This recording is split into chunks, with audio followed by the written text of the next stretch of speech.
Monday was Indigenous Peoples Day, but every day here in Connecticut, there are thousands of Native people working to keep their 1,000 years of history alive.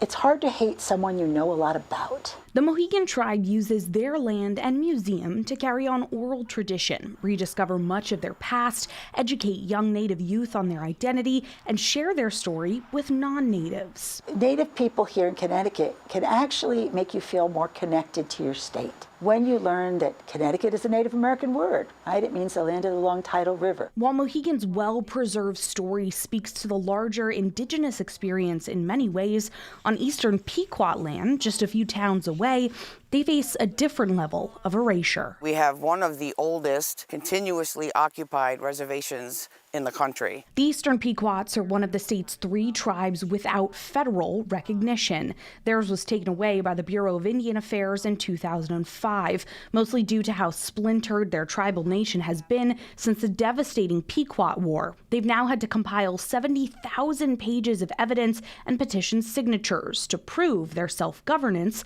and existence. We were disconnected from a lot of our rituals and our language. As a matter of fact, it was illegal to even say the word Pequot. We are also still rediscovering ourselves, and this is a process of rebuilding a nation. Some state lawmakers continue to actively fight their reinstatement, fearful it will empower the tribes to file land claims and open casinos. But elders tell us that's not what it's about.